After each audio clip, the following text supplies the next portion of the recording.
Hello everybody, Max here with some entertainment news for you. Coming up at CinemaCon, Disney showed off new footage from Deadpool and Wolverine and Captain America Brave New World, and I can tell you all about it. Marvel's Thunderbolts does officially have an asterisk in the title, which is a little weird, and fans have some interesting theories why. And we are getting a live-action R-rated Ninja Turtles movie based on the Last Ronin graphic novel, which kicks ass. Let's get into it.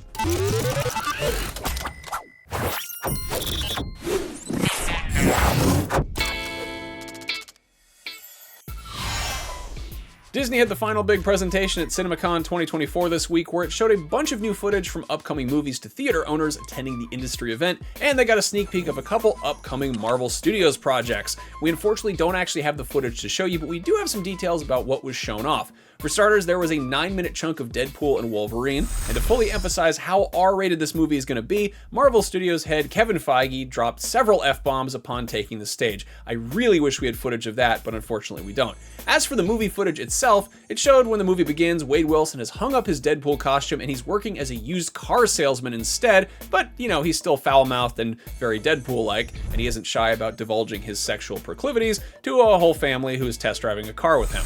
As we saw in the trailer, Wade's friends throw him a surprise birthday party while he's still living with Blind Al, and at one point we get a little fourth wall break that was not in the trailer, where Wade remarks that cocaine was the one thing Feige said was off limits, so sounds like Blind Al is up to her old tricks. As we saw in the trailer, the party's interrupted by the Time Variance Authority. TVA boss Mr. Paradox tells Wade that if he can save the sacred timeline, he'll give him everything he's ever wanted, to which the Merc with a Mouth replies, "Suck it, Fox, we're going to Disneyland." So I'm very much liking the tone this film has adopted. The footage ended with a sizzle of a bunch of extended clips from the trailer, including some shots of Wolverine in his yellow suit, which we still haven't actually seen in motion, just in set photos and soda cups, but I'm really excited for this one. Deadpool and Wolverine drops July 26th, which is right in the middle of San Diego Comic-Con, so I wouldn't be surprised if Ryan Reynolds showed up and did some silly antics to get people excited about that, because that's very much the Deadpool and Wolverine crowd at Comic-Con, if the name of the event didn't give that away. Anyway, further down the road, there's Captain America Brave New World, which isn't slated to hit theaters until next Valentine's Day, but CinemaCon attendees got a tease of that as well. Harrison Ford, who's taken over the role of General Thaddeus Thunderbolt Ross from the late William Hurt, asks Sam Wilson to rebuild the Avengers. Ross is now president, and there's a scene that cleverly helps handwave his recasting by explaining that he had to lose the mustache or lose the election. Isaiah Bradley, the veteran of the Super Soldier program who showed up in Falcon and the Winter Soldier, seemingly has a heel turn and starts attacking Wilson after a high-pitched noise activates some kind of subliminal Manchurian Candidate brainwashing programming, so it definitely sounds like this is going to have some Civil War vibes. At CinemaCon, Disney also showed footage from the new Planet of the Apes movie, Alien Romulus, and Inside Out 2, and you can catch the full breakdown over on IGN of all the stuff that they teased, or you can just hang tight until the footage gets, shown off in trailers, or in actual movie form. You can just go watch the movies when they come out, just the old-fashioned way. I don't know, just throwing that one out there.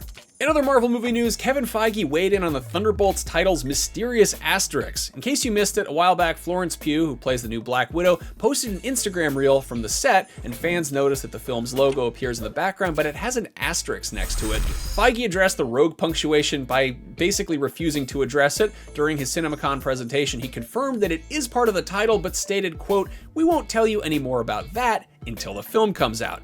Of course, fans online have their share of theories. One thought is that the name gets changed to Dark Avengers somewhere down the line. General Ross is enlisting Sam Wilson to form a new Avengers team in Brave New World, so maybe it's not a coincidence that the team is synonymous with his nickname Thunderbolt, but if he doesn't have everyone's best interest in mind, this might not be the version of Earth's mightiest heroes that we know and love.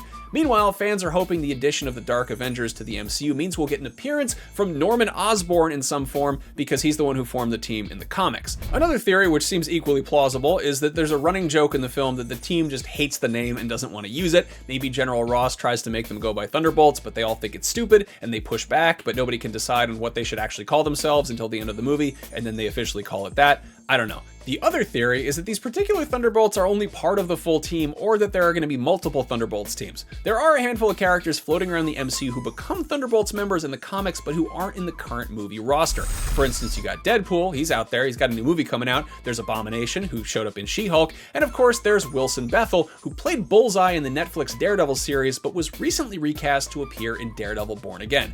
Whatever's going on, we got a while to speculate. Thunderbolts, asterisk, hits theaters in May of 2025. Finally, if you're over Disney-owned comic book movies, you may have other options for some R-rated mutants. The Teenage Mutant Ninja Turtles graphic novel, The Last Ronin, is apparently getting turned into a gritty live-action feature film for mature audiences only. The Hollywood Reporter notes that Tyler Burton Smith, who's worked on Boy Kills World and Child's Play, is working on a script for this project, and the former DC Studios head Walter Hamada's production company, 18 Hearst, is handling it under Paramount. The Last Ronin was only published in 2020, but it is already getting quite a lot of traction. In addition to action figures from NECA and a sequel comic that's in the work, it was also announced last year that THQ Nordic and Black Forest Games were developing a video game that would be taking some cues from the recent God of War installments, and it would be very much a AAA adaptation, and I'm guessing that would have to be probably M-rated too. If you're unfamiliar, the basic pitch is that The Last Ronin takes place in a futuristic dystopia, and all the turtles, except for one, have been killed off, and he decides to go get some revenge. Much like the original Eastman and Laird TMNT comics were heavily influenced by Frank Miller's Daredevil comics, this follow-up feels like it borrows a whole lot from Miller's other work like The Dark Knight Returns and of course Ronin. But basically, if you need some weekend reading, give The Last Ronin a shot because it's only one volume and it's totally standalone and it's a good time.